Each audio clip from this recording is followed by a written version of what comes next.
గోవింద హరి గోవింద గోవింద హరి గోవింద గోవింద హరి గోవింద గోవింద గోకులనంద గోవింద హరి గోవింద వెంకటేశ గోవింద శ్రీ శ్రీనివాస గోవింద ఆపదల దర్శనం ఉంది. ఆ భాగ్యం అదృష్టం పాపాలు కర్మాలు తగితే ఆయన దర్శనం కలుగుతుంది.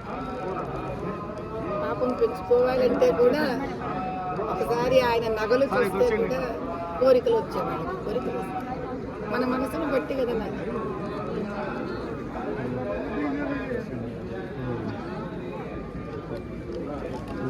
నాకు మీరు జగన్ గారి పర్యటన ఉంది తిరుమలలో, ఎలా చూస్తారు?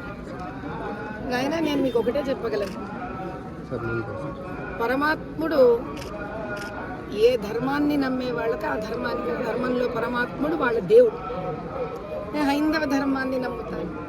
నా పరమాత్ముడు వెంకటేశ్వర స్వామి, పరమేశ్వరుడు, అమ్మవారు, మహాలక్ష్మి లాగా మాకుంటారు. కాబట్టి మనం ఏం చేస్తాము? అయ్యా జీవితంలో చేసిన కష్టాలు పాపాలు మా కర్మలను తెగించు స్వామి అని మనం నమ్మే మతము, మనం నమ్మే ధర్మము ఆ భగవంతుడిని వెళ్ళి కోరుకుంటాం.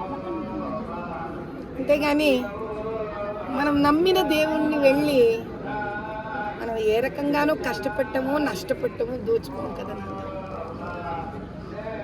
కానీ అలా ఎవరి ఏ ధర్మాన్ని సహజంగా పుట్టుకతో నమ్ముతారో వాళ్ళు వాళ్ళ ధర్మానికి సంబంధించి, వాళ్ళ మతానికి సంబంధించి వాళ్ళ దేవాలయాలు ఏమున్నాయో అక్కడ పోయి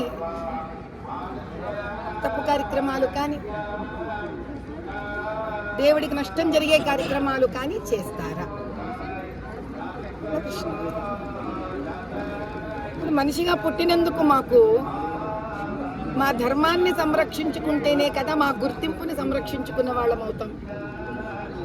కాబట్టి మా ధర్మాన్ని, మా గుర్తింపుని, మా దేవుళ్ళని, మా దేవాలయాన్ని కాపాడుకోవడం కన్నా ఈ జీవితంలో చేయడానికి వేరే కార్యక్రమం మాకు లేదు. కాబట్టి దానికి అడ్డుకునే వాళ్ళందరినీ కూడా నిర్మూలించమని ఆ వెంకటేశ్వర స్వామిని కోరుకున్నాం. కొన్ని గురుల పైన, కొంతమంది వ్యక్తుల పైన పూజలు కొన్ని దాడులు జరుగుతున్నాయి. వారిని ఏ విధంగా శిక్షించాలి? చూడు నాయన, హైందవులంతా కూడా ఒక విషయాన్ని తెలుసుకోవాలి తండ్రి. గుళ్ళ మీద దాడులు జరుగుతున్నా కూడా, దేవాలయాల్లోని పండితుల మీద దాడులు జరుగుతున్నా, భక్తుల మీద దాడులు జరుగుతున్నా, ఈ భారతదేశంలో 120 పైన కోట్ల ఉన్న హైందవులందరం ఏం చేస్తున్నాము? కదలి రావాలి నాయన. హైందవులందరూ ఒక అపర వరద అయ్యి కదలి రావాలి. హైందవ శక్తి జాగృతం కావాలి. మన దేవాలయాలంటే మన పిల్లలతో సమానం. మన ధర్మం అంటే మన వంశ ప్రతిష్టతో సమానం.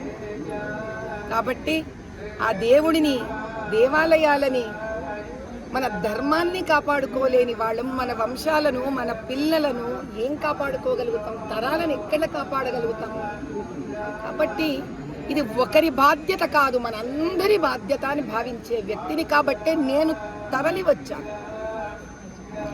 ఆ స్వామివారిని ఒకటే కోరుకున్నాను, తండ్రి నాలో కనుక ఒక ఆవగింజంత ప్రహ్లాదుడిలో భక్తి ఉంటే ఉగ్ర నరసింహావతారం ఎత్తవయ్యా, రాక్షసులను సంహరించు తండ్రి అని మాత్రమే ఆయనను కోరుకున్నాను. ఇంతటి దేవాలయంలో సనాతనంగా ఆకాశరాజు పుత్రికను కూడా వరించి పెళ్లి చేసుకున్న అపర వైష్ణవుడివి, మహావిష్ణువువి, కైలాసం నుంచి దిగి వచ్చావు కదా తండ్రి. మా కోసం శిలారూపం దాల్చావు కదా. ఇంకా సాక్షాత్తు ఉగ్ర నరసింహావతారం ఎత్తు తండ్రి, ఇంకా చాలు, ఈ అధర్మం మా వల్ల కావట్లేదు. రాక్షసత్వం పెరిగిన కొద్దీ దైవమే మమ్మల్ని కాపాడాలి, ఇదే కోరుకున్నాను. ఎంటర్టైన్మెంట్ మూవీస్ అన్ని అవైలబుల్ గా ఉన్నాయి. Please download Hit TV app. Hit TV app hit TV యాప్ని ఫ్రీగా డౌన్లోడ్ చేసుకోండి.